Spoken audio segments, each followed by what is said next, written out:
This is Speaking from Water, episode 26, and it's a very special episode. I'm your host, Sean Rutke.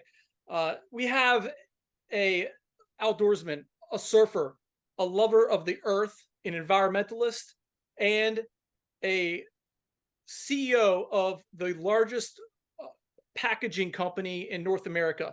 And that's not all. He's also the founder of a New Earth project, which is focused on getting all of our packaging in our system into a sustainable manner and getting it out of our oceans and into a place where they need to be, and that's not in the water. And this podcast is focused on bringing water legends to the forefront. And today we have Wes Carter, a true water legend in that regard. Wes, thank you very much for joining us. It's great to be with you, man. Thank you for having me. So recently I saw you were in La Jolla, California. Tell us a little bit about what you were doing there. Yeah, in Laguna, actually. Laguna, excuse me. Yeah, so we were one of the sponsors of the Coast Film Festival in Laguna Beach. And the Thursday, sort of the opening of the festival, they had the first ever Coast Summit. And that summit was all about sustainability.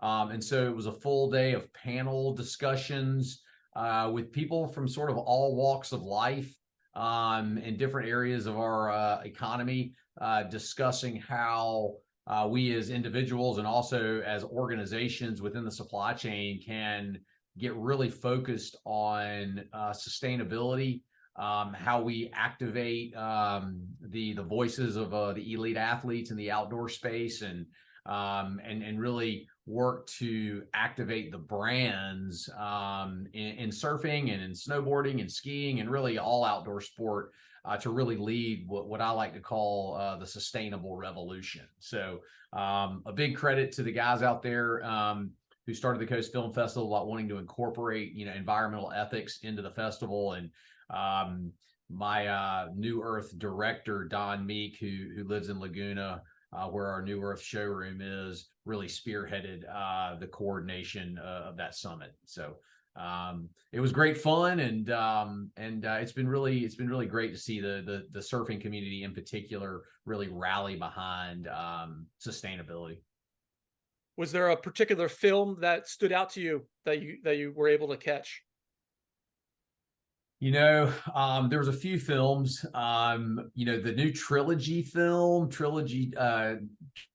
New Wave, that was directed by Andy McKenzie. We had an affiliation with that film. Actually, a New Earth project helped produce the behind the scenes, the making of that film. So we were really familiar with all they had going on, and really incredible cinematography and a lot of drone footage of surfing from around the world with three incredibly gifted surfers. And so that film was certainly special. And then another a professional skier, a woman named Amy Ingerbretson, presented a film called The Hypocrite, which was really about her realization as an outdoor athlete, that she's out there talking a lot about climate change and the impacts of climate change and what she's seeing in the backcountry. And she's talking a lot about how do we impact pollution and, really presenting all these environmental ethics. But at the same time, she's acknowledging that, it feels a little hypocritical because I'm riding on helicopters and I'm driving snowmobiles in the backcountry, and I've got a pretty significant carbon footprint myself. And it was a film really about where does personal responsibility begin, and also where does it intersect with a supply chain, providing products where it's not just up to individuals to make personal changes. And that's I thought that film was really powerful. It started off a lot of this sort of like, wow, I really feel bad. I really feel like a hypocrite. But, the way that the film ended was sort of this realization that, and this is my firm belief as well, that in order to solve these really big problems, it really is not about individual human beings, making these radical changes to the way they operate in the world. It really is about the companies, the companies in the supply chain shifting, and environmental ethics becoming a fundamental part of how all companies go to market, and beginning to provide environmentally friendly, balanced products, materials, services to individuals, so we can all continue to do the things that we love without having such a huge environmental impact. So I really felt like where that film landed is exactly how I feel about how this needs to progress in our world. And really it goes to the heart of what you're doing, which, Wes, is so, so impressive, because the more I've dug deep into the story that you come where you come from, where your grandfather started, and then your father took the company, and then where you've taken the reins, is absolutely a phenomenal tale. Can we go there real quick? I'd like to for you to kind of give us a homage to your grandfather, who started this company not with the mission of making packaging, but fighting racism. And tell us a little bit about him. Yeah, my grandfather was an amazing guy. He grew up with virtually nothing. In a teeny little town outside of Charlotte. His father was a part-time mechanic. But my grandfather, went to a one-room schoolhouse. And he had along the way a teacher that really believed in him, thought he could be a writer. And to make a long story short, my grandfather was the first kid in his high school to ever go to college in the history of his high school. And he was able to get into the University of North Carolina, where he studied to be a writer. By the time he got out of school, he wanted to start his own newspaper. And so he moved to a small town in southeastern North Carolina called Tabor City, which is just sort of inland of Myrtle Beach and Wilmington. And he started this little weekly newspaper, originally just reporting on tobacco farming news, because that was really the only news that there was in the Southeast during that period of our history. But pretty quickly, my grandfather became aware that the Ku Klux Klan was really active in that community. And my grandfather just left Chapel Hill, where he'd gotten this liberal arts education and was really inspired by a lot of the people that he came into contact with there. And he was also a power of the pen, God and country kind of guy. And he just felt like there was no place in this country for a vigilante group like the Klan enacting their own form of justice on people. And he took it upon himself to fight the Klan with his newspaper. So he wrote scathing, editorials condemning their activities. And it was a pretty harrowing experience for him. They threatened to kill him. They hired a hitman at one point. They threatened to kidnap his children. They threatened all his advertisers. Everyone he knew told him to stop. Everyone was super scared for his personal safety and the safety of his family. But my grandfather never relented, and he really believed he was on a mission that was inspired, by spirit. And the end result was his editorials got picked up by a lot larger newspapers like the Raleigh News and Observer and the Charlotte Observer. And eventually the FBI contacted him and said, "We would like your help to infiltrate the Klan," which is exactly what they did. They were successful in arresting over 300 Klansmen, including the Grand Dragon of the Carolinas Ku Klux Klan. And that really broke their back. They were never the same organization in the Southeast. And my grandfather won a Pulitzer Prize for meritorious public service in 1952. He was the first weekly newspaper to ever win a Pulitzer, and he was 32 years old at the time. So that was really the beginnings of Atlantic. Weekly newspaper winning a Pulitzer for fighting the Klan. We're obviously a much different organization today. We actually still print that little newspaper every week. But the thing I love about my grandfather's story is it really set the tone for our organization.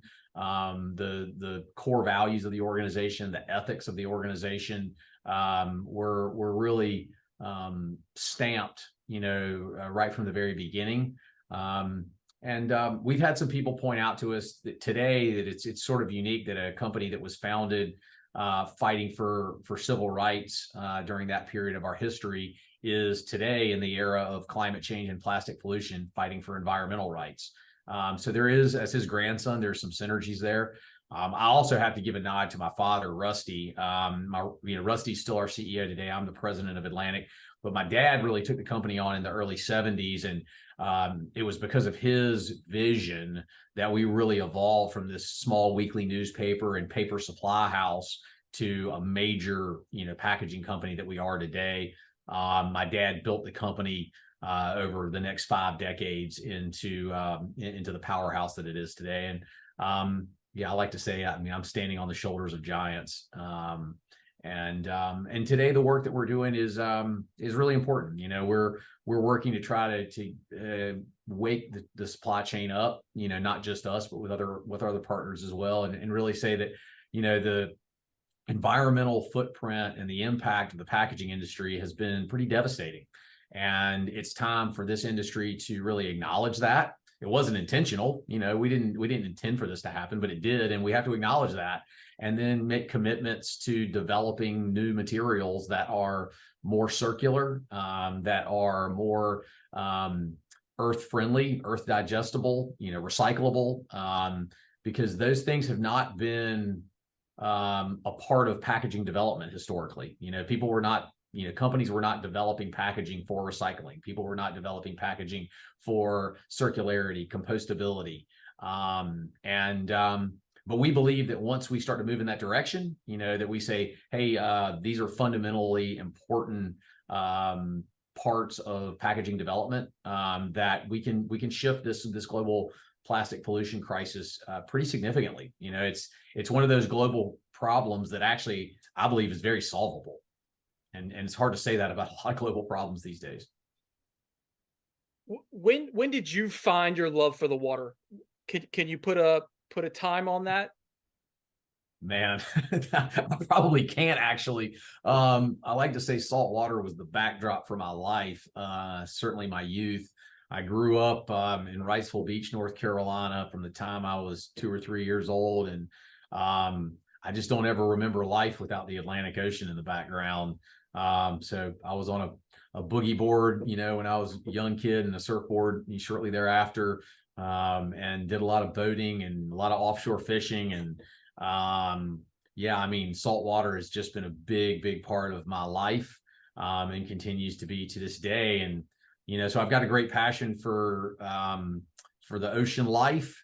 And quite honestly, I didn't ever really see how that had anything to do with my career. For most of my early career, my love for the outdoors, and not just, ocean. I've been a lifelong backpacker and hiker, and spent a lot of time in the out west, and, I'm a skier and a snowboarder. And if it's outside, I tend to love to do it, but I never really saw how those passions for the outdoors would intersect with my professional life, until sustainability happened. And I really saw that there was a real opportunity to channel those passions into my professional work, and maybe actually have an impact on a lot of these problems that I was seeing firsthand. As an outdoor person, I was seeing a lot of the impacts of our industry firsthand. When was that moment where you were in the position you were, and you had the aha, and a new earth was born into your mind? Yeah, I like to say this too, that it wasn't a strike of lightning. There was not one moment. There was a series of moments over a couple of years. But once I got into my mid 30s, I started taking a lot of surf trips, as we surfers do. Nothing better than piling up with your buddies and, going to an exotic place with great waves and maybe a few less people than your home break. And so I was traveling to, Central America, to the Caribbean. I did a boat trip to Indonesia on my 40th birthday. And more and more, I was seeing a lot of plastic pollution, and I remember noticing that a lot of the things that I was seeing in the water was packaging, and it wasn't all packaging that I sell, but it was a part of the supply chain that we're a part of, we're an integral part of. And I also had read Yvon Chouinard from Patagonia, his book, Let My People Go Surfing.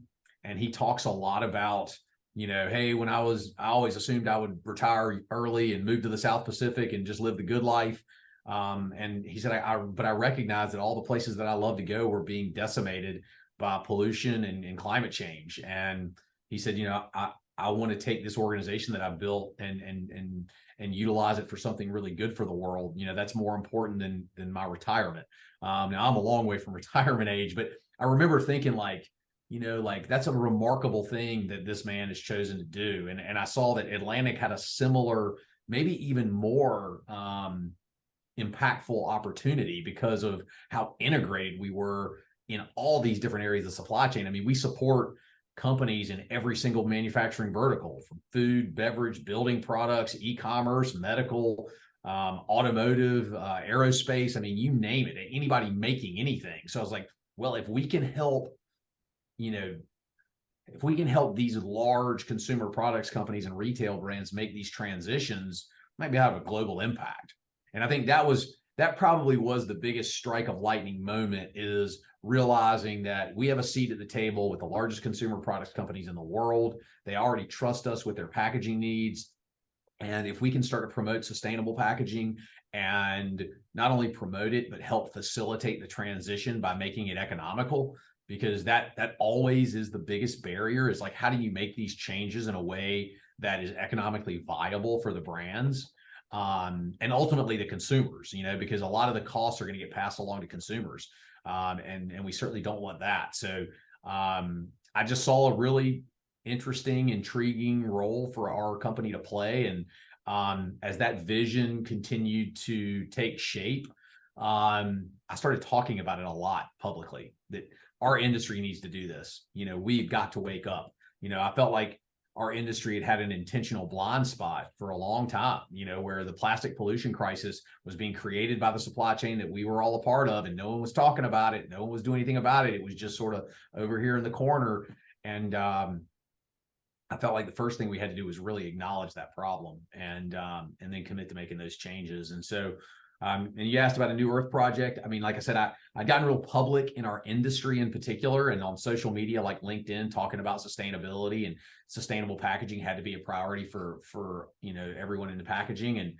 And there was a guy that I got connected to who was in the marketing business, and he said, "Hey man, I have always thought that the surf industry and surf culture has a radical level of influence, and I was like, yeah, you're probably right. I mean, if I look back over my entire life, even since like the 70s and 80s, like what phenomenon culturally has had the biggest impact on the way people dress and the way people talk and the things people, like, you can argue surfing is, had a pretty big impact.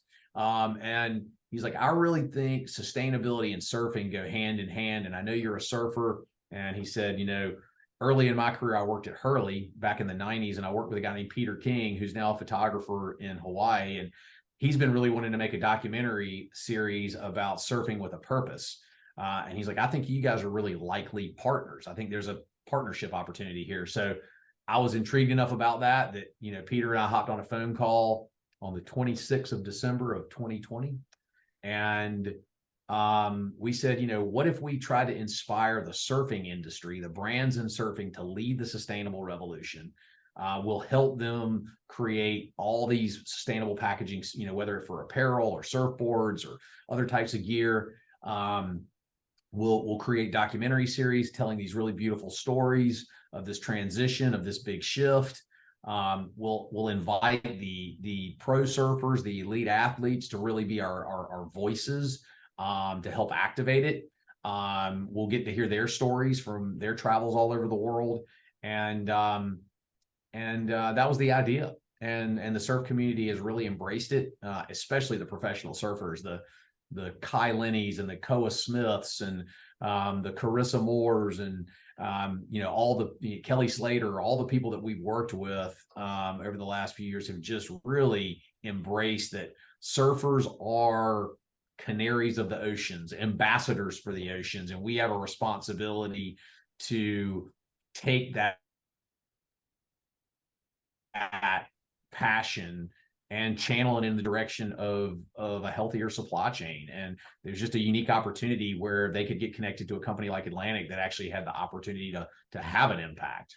And so that was sort of the birth of a New Earth project. People ask me, where did that name come from? I just finished reading Eckhart Tolle's book, A New Earth, which I highly recommend. And so that book had a huge impact on me. It's, all about how to recreate a more beautiful world through personal healing and collective healing. And I felt like that's what this really was. This is about a big collective healing that has to happen in our world, that I believe, human beings collaborating together can absolutely do. Well, it's so beautiful, and it seems like there's like three parts to it: education, legislation, and the practical application. And the practical application part of it is really, I believe, where you specialize in. And I'm looking at on the website for all the different products that you've created, and they all have this fiber-based system incorporated into it. So it's anti-plastic, and it's not really a recycling mission, but more of a mission where the packaging biodegrades over time. Do I have that right? Well, I mean, yes, sort of. There's a little more nuance than that, but so we sell packaging into different areas of the supply chain. So we sell a lot of packaging that is just being utilized between businesses, like businesses shipping big pallets of goods from a manufacturing operation to a distribution center where the packaging is removed.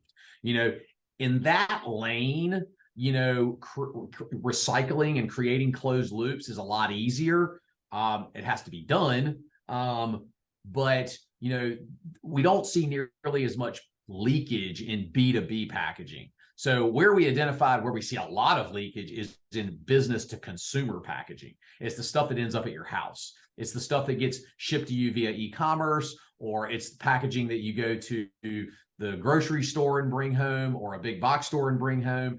And, in that lane, there's a lot of single-use plastic, single-use plastic, flexible packaging, or flexible plastic like bags are typically not curbside recyclable. And if they do end up in the environment, they don't break down, and we know that in the direct-to-consumer lane, about 7 to 8% of all packaging that ends up at your house ends up in the environment. So that was where we really tried to focus on fiber-based packaging, as you just mentioned, for two reasons primarily.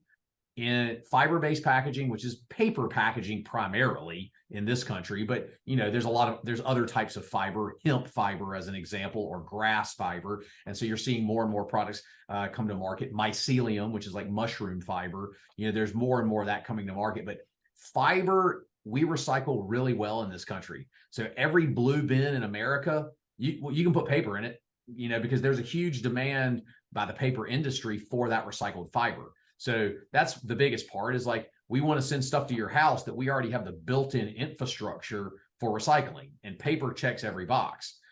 The other thing is, if it's paper or fiber-based, if it ends up in the environment in 8 to 12 weeks, it's going to break down, in almost any environment. And so that's pretty simple to me. We recycle fiber really well in this country, and we know some of it is going to end up in the environment. And at least if it does, it's a natural product that's going to be, quote, earth digestible is the word that we like to use. So that's why we really leaned into fiber-based packaging in the direct-to-consumer route. Now, there are other plastic packaging products that we think are really viable and good, a lot in B2B packaging, where we don't necessarily want to get out of plastic, because there's certain types of plastic that are really, really efficient, but we want to be sure that we're collecting that stuff and having it recycled. So ultimately, whether it's direct to consumer or between businesses, what we're really trying to produce is circularity. We want to go from a linear form of an economy where we pull resources from the ground, we produce a product that produces waste, and we put it back in the ground. That's very linear. In circularity, you begin to look at all the waste that you produce as a resource that can be utilized again. So we're just trying to create circularity. But again, as it relates to direct-to-consumer packaging, my perspective is that we don't recycle plastic very well in this country, and we're a long way from ever recycling it very well. And we have to acknowledge that if it's direct-to-consumer, you're always going to have leakage into the environment. It's just a reality. It's going to happen. And so in every application that we can, we should be trying to transition to products that will break down in the environment. The biggest challenge in that arena is food packaging by far, because food packaging, so much food's packaged in plastic for food safety reasons, for shelf life reasons. And so over the next, whatever decade or more, that's where you'll see a lot of innovation in packaging is in food packaging, because that's going to be a heck of a challenge. And where on the spectrum do you think we're falling right now? Are we like a quarter of the way there? Are we halfway there as far as meeting the goals that you see us needing to meet? I've never been asked that question. It's a good one. I would say this: in what I call protective packaging. So when you order something from a .com, from an e-commerce company, the biggest one starts with an A that we all know. The packaging that goes inside the box, the protective packaging to keep the products from shifting around, that has traditionally been things like air pillows, bubble wrap, polystyrene foam, all of that stuff is not curbside recyclable, and if it ends up in the environment, it's bad news. And we have already transitioned some really large companies away from all of that type of packaging to fiber-based protective packaging. Williams-Sonoma being one of the biggest. Williams-Sonoma, they're in our sustainability report. We were able to eliminate close to 400,000 pounds of single-use plastic annually for them. And so now all of their products come in fiber-based packaging. And so to me, if a brand as large as Williams-Sonoma can do it and is diversified, so can anybody else. So to me, that's the low-hanging fruit. Those are not terribly technical applications. You're just trying to protect products from getting broken in shipping. So parcel shipping, I think we're 2% of the way there, but I think in 3 to 5 years, we can be 90% of the way there with a little will. On the food packaging side, we're barely scratching the surface. We got a long way to go. So I think it really does depend on the specific applications that we're talking about. And then you've also got beverage, which is a huge vertical in and of itself, single-use beverage containers, and then the food service side too. Takeaway, to go carriers and things like that. So there's a lot of movement in that direction as well. I would say in the food carrier world, the takeout, carrier world, maybe we're 20% of the way there, but again, I think I'd probably look at it more in terms of technology. We have the technology and protective packaging for parcels to make the shift. We have the technology in food service for the most part to make the shift. We don't have the technology in direct food contact, for things like vegetables and raw protein like beef and chicken and pork. Like those are the applications that have the most work. And out of the two ways to get there, I see it there being the gas as the money. If it's cost effective, then you can get it there. And then there's the legal. If laws are passed onto companies, do you view a two-pronged approach there, or do you see like one more powerful as the other? Ultimately, the thing I think that is the most powerful is consumer demand.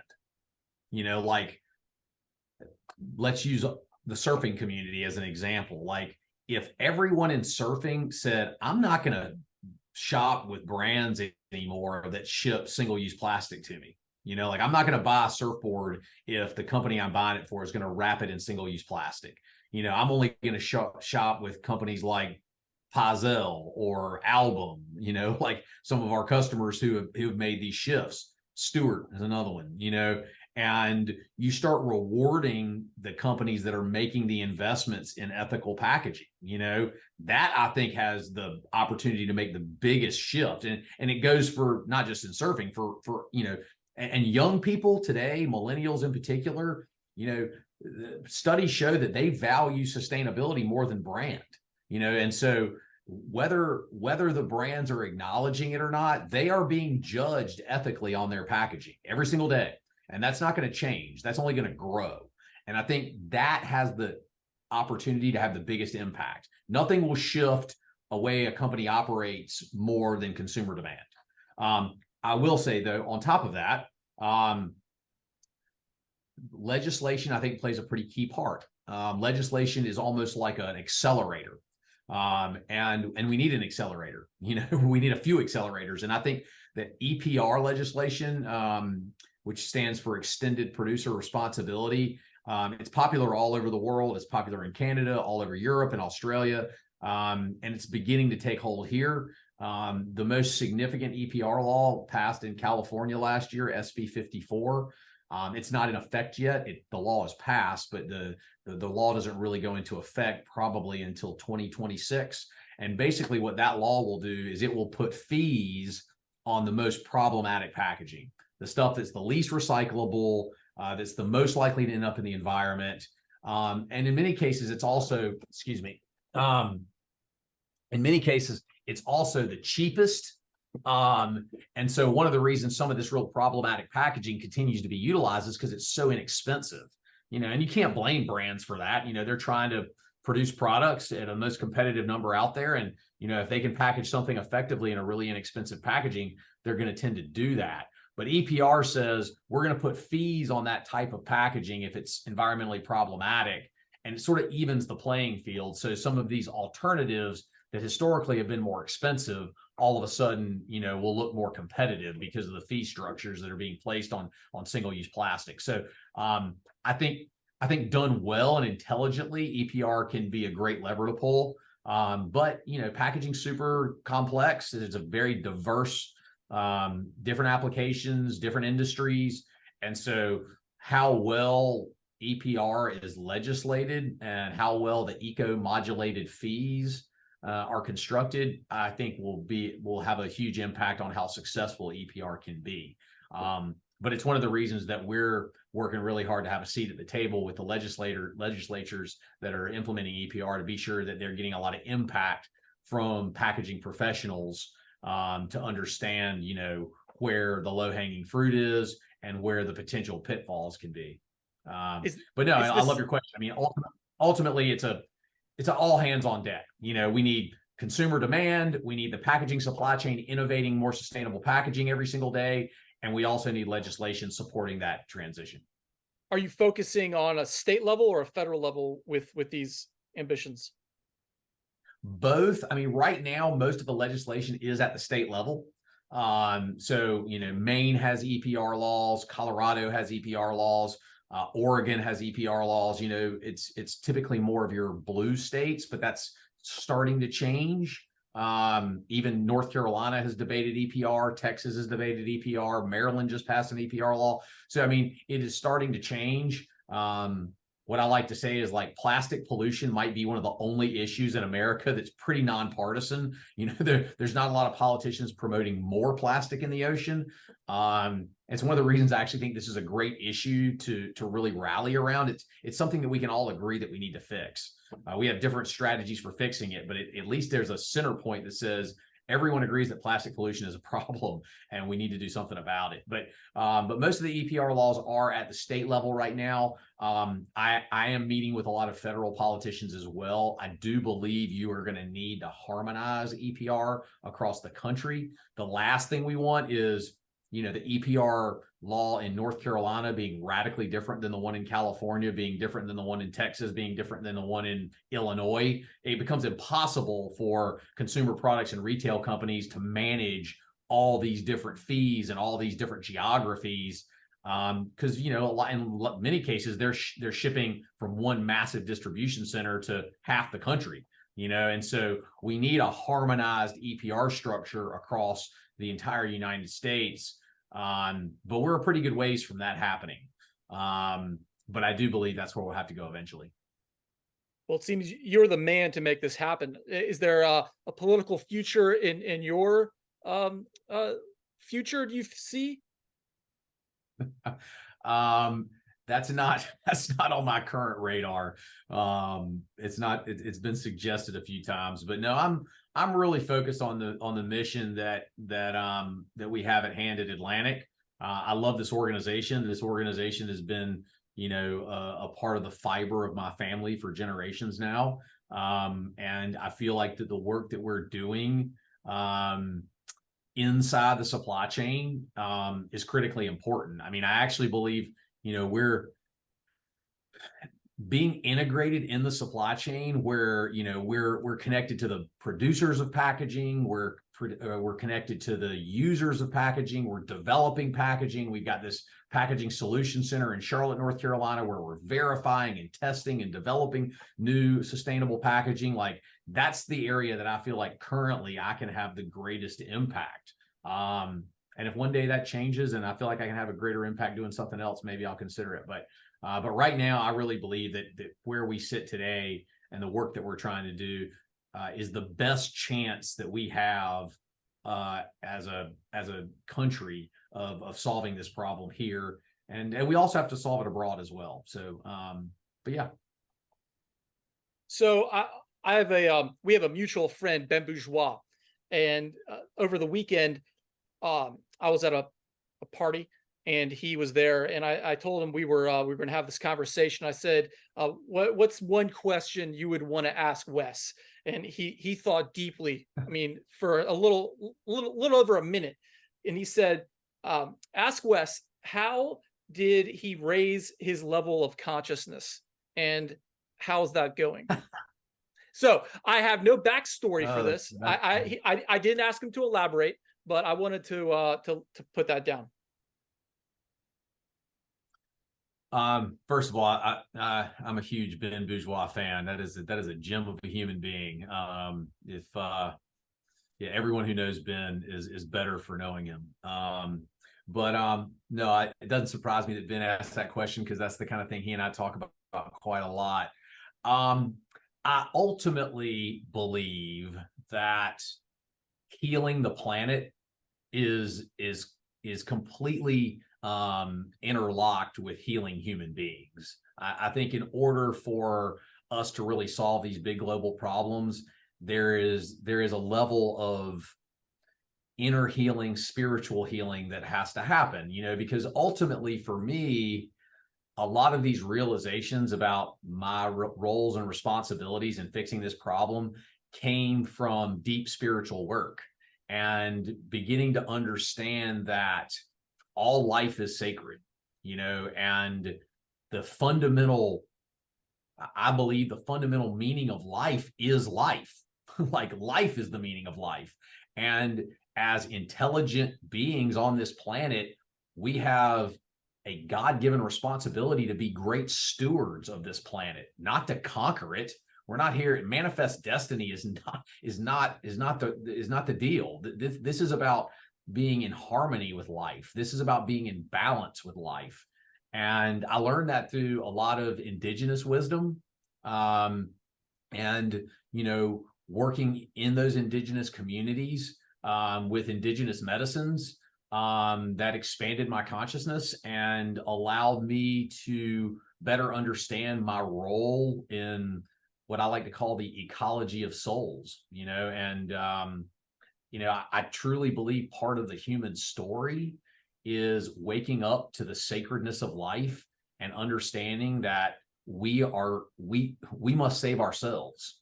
I think that is part of the human story, is saving ourselves, using our brilliant minds to innovate our way out of these global problems to create better harmony for all living things on this planet. And people ask me all the time, what can I do to contribute? I want to be a part of this movement. I'm like, work on yourself first and foremost. Like, commit deeply to the personal work. And as you do this personal work around your own personal healing, things like purpose, activation, like understanding what your unique role is, those things become more and more obvious. And I certainly think Ben can attest to that. That story's been true for him. But yeah, ultimately we talk a lot about,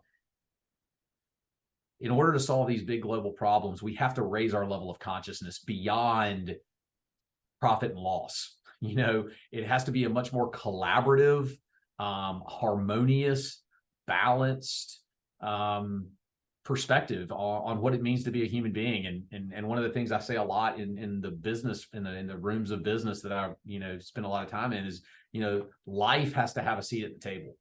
Life has to have a seat at our negotiating table. When we are discussing whatever it may be, if it is going to impact, if human activities are going to impact life in a negative way, then we should really take a pause. Really take a pause, because I don't think any of us want to live in a world where we no longer have whales, or we no longer have elephants, like, who wants to live in that world? But we're headed there, and we have to wake up to our roles and responsibilities as intelligent beings and stewards of all other life on this planet, and commit to making the changes that need to be made. So, long answer to your question, but maybe Ben would approve of that answer. Well, as a super successful leader of a company that does very well as a person with strong convictions, I'm sure on a daily basis you have a conflict arise. How do you handle the conflict, and do you ever cede to one side or the other? Yeah, there's some conflict. I get real quiet. I think the one of the things I've learned is when conflict arises, if I don't have the right answer is to wait. Like I've really had to learn to create space for the really difficult decisions. Certainly there are times where you got to make a spur of the moment decision, and that's critical as well. But I found, in most areas of life, it's not nearly as urgent as we think it may be. And if you give things a little breathing room, you tend to make better decisions. But certainly, in the work that we're doing, we are pushing up against the way things have always been done, and when you push up against the way things have always been done, there are always going to be forces out there that don't want to upset the apple cart, and so what we've tried to focus on is the positive, as opposed to pointing fingers and saying, this is so bad the way we've done this, and, shame on this company and shame on that company. And like, I think that's sort of a ridiculous way to operate and not very productive. What I think is a lot more productive is to say, let's create new products, new packaging products that are awesome, that are sexy, that are super appealing for the brands, that are super engaging for the customers. It's like when we designed that S3 Pro shipping system for surfboards, like, it wasn't just about a fiber-based curbside recyclable shipping system. We wanted it to be better. We wanted to protect the surfboard better. We wanted it to present it better to the customer. We wanted to reduce the dimensional weight so it was cheaper to ship. We wanted to make it quicker to ship for the packers, for the folks packing surfboards. So like, we incorporated all those different things, and we created a shipping system that is 100% curbside recyclable, 100% plastic free. And it also is better in every possible way than the old way of doing it. And so to me, like, that is actually the answer.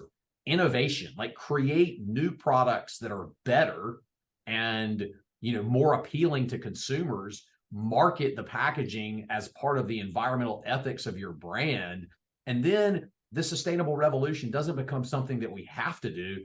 It becomes a celebration. It becomes our generation's moon landing. Like, the technology and innovation, like, I like to say, like, we just have to create technology in the direction of life. Life, I like to call it life affirming technology, and to me, like, that's exciting, that's engaging, and so that's what we talk about. We don't get too hung up in the, where we've been, and, it's more about where we're going. And so I think when you bring the energy of innovation, and the energy of developing innovations in the direction of life, that creates a certain momentum that's powerful and engaging for people. Well, I know you have a hard stop in a few minutes, and I have two last questions. One's a physical and one's a metaphysical. Let's go with the physical first. I've been following you on the Instagram. You're very healthy. You're health conscious. What does a day in the life of Wes Carter look like as far as staying healthy? I will say this. I think health is fundamental to everything. I mean, ultimately, what we're talking about with sustainability is creating a healthier supply chain, and I like to say, I think that sustainability is an outer reflection of an inner commitment to health and wellness. So when, a lot of my awakening around the roles and responsibilities of Atlantic and how to begin to incorporate life into our decision making around the products that we were developing, it all started with a personal commitment to health and wellness, like I talked about earlier. And so that's remained pretty fundamental for me. And it's not real complicated, but I get up, early in the morning, before the sun comes up, where I have at least an hour of just time by myself. And I meditate most mornings. Meditation and prayer are a big part of how I start my day. It sets the tone for my day. It also allows me to, connect with something greater. Early in the morning is a really good time to do that. Your mind's so much quieter in the morning.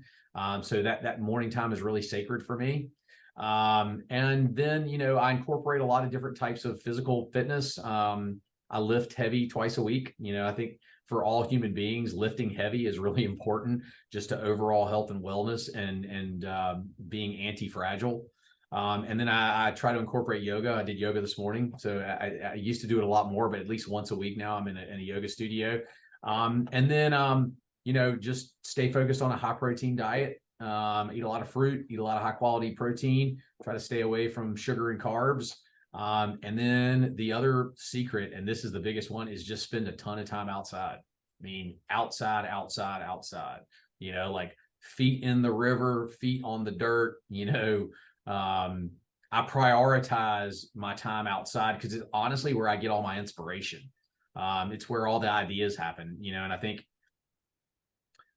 it's important that people understand when you're trying to create, that's the place to gain inspiration. Like I don't create much from sitting in front of a computer screen, like that's not a inspiring, place for me. So I try to prioritize time outside, breathing fresh air, time with my family, all those kind of things. But yeah, clean water, clean air, family, friends, and stay away from the things that lower your vibration. Stay away from alcohol, stay away from hard drugs.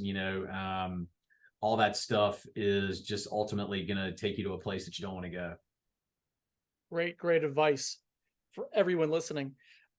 So the heart of this show is aesthetics of water, the water, the water and what they give to us visually. What is your favorite kind of water to be in as far as the aesthetics go? Thinking wind, thinking light. Oh man. Well, I like to be in salt water. I like to be in fresh water too, but man, if I'm pretty partial to salt water, and I think to me, there's nothing more special than being somewhere tropical where you're dropping in on a pretty large wave and there's white sand below and super clear water, and like you can literally see through the wave. And you get a lot of that in the Caribbean and in Central America, and certainly, in places like the South Pacific. But that sort of crystal clear, see through the water as you're dropping in on the wave is about as good as it gets. So I think that would be my top pick. Follow up to that. Where would you go if you could just hop out that door where you are right now? I believe in South Carolina, probably, and you can go anywhere on the planet and catch that wave. Where would that wave be? The Mentawais. Do I have The this right? mint, the That mint. is that where this all started? I've been doing my research pretty well with you, and it seems like you had a lot happen there mentally. Yeah, that was a pilgrimage of sorts, like I went for my 40th birthday, which is a pretty big marker. And my brother went with me, and he's 10 years younger than me. So his birthday and mine are actually pretty close together. So I was turning 40 and he was turning 30. And we're pretty average surfers. So going all the way to Indonesia was a lot of trip for us. But yeah, that was a sacred few weeks, like it was, you know, arguably the most beautiful place I've ever been to surf, certainly. incredible quality of waves.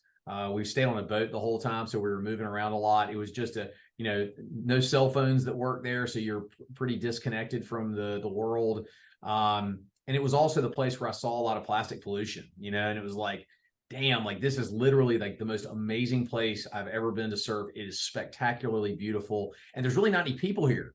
Like there's no industry here, but there's plastic pollution everywhere. It's coming from other places and it's polluting these beautiful places. And I think that pilgrimage over there to surf the best waves in the world, but also see the other dark side, the juxtaposition of the beauty and the ugliness, stuck with me, the realization that if we don't make these commitments, that places like that will be ruined. Many places like that have been ruined. And we have it in our power to fix it, but it has to happen. It has to be a systematic change. It's not going to be changed by individuals. And I'm all about individual change. And man, if you can use a reusable water bottle, you absolutely should.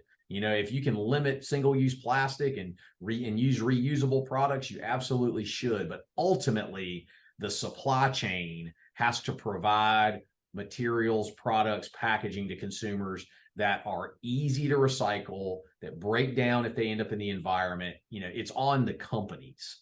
And I also think it's on the companies to support conservation worldwide. I think conservation has to become a more fundamental part of all of our, sustainability efforts as organizations. And it's why we support at Atlantic a lot of, organizations like the Surfrider Foundation, like Wild Aid, like Space for Giants. And locally here, I work with the Low Country Land Trust and the Green Heart Project. We do a lot of philanthropic work around sustainability and conservation, because I think that has to be fundamental as well. We've got to fix the problem. We got to turn off the tap, but then we've also got to protect all these vulnerable areas and allow these vulnerable areas to recover. And conservation and stewardship is how we do that. So we're certainly trying to model that at Atlantic. Incredibly inspiring. And we have 60 seconds before you have to leave. And I finish all the podcasts with the question, what's the meaning of life? You've touched on that, but I'd like to bring it up one more time. Wes Carter, what is the meaning of life? I believe that life is the meaning of life.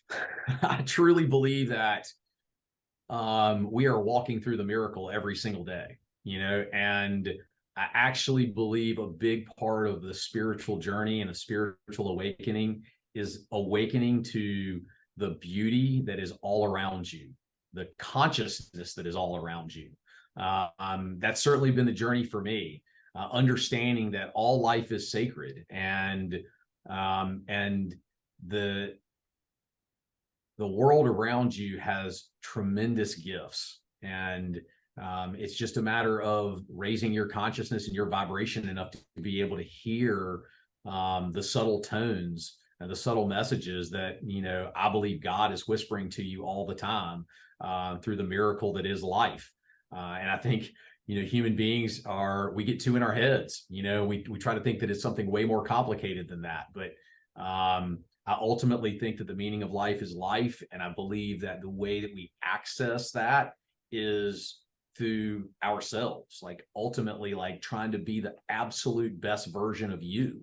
Not trying to be anybody else, just working on expressing the gifts that you were given to express in the fullest way that you possibly can. So it's worked for me so far, and I've watched it work for a lot of other people as well. And so that's the path. Wes, your mission is noble. Thank you for doing what you're doing. And thank you very much for joining us on this episode 26 of Speaking from Water. It has been an absolute pleasure. And I know you're going to be motivating people from time to come as they listen to this in the future. Well, thank you, my friend. I really appreciate you having me. And a big shout out to all your listeners. And if anybody wants to learn more, you can follow me on Instagram at Wes M. Carter, also at A New Earth Project. And then you can visit our website as well, anewearthproject.com. I will plug this last little piece. We've got the second season of our documentary series, Journey to a New Earth, that will be coming out in early February on Amazon Prime. So keep an eye out for that. I'm sure we'll announce it online as well. But some really cool stories. We're working with Burton Snowboards a lot in season 2 and helping them with their sustainability initiatives. So from sea to snow. Well, just one final note, all your media that you're producing is just so highly fine-tuned. I encourage everyone to go check it out. Very inspiring, and it really dives deep on a very visually artistic level. Everything Wes has been touching on today with the best pro athletes in the world, Kai Lenny, Kelly Slater, and of course the great Ben Bourgeois. I know I've been extremely just in awe leading up to this podcast. So thank you again, Wes, again so much. And all these links will be below in the description. And I hope you like and subscribe to this podcast, Speaking from Water. With that said, I am your host, Sean Rutke. Wes, I hope you have a great day. I hope your family has a very Merry Christmas. Your wife and 2 lovely children. Respect. Thank you, brother. Be well. Have a great day.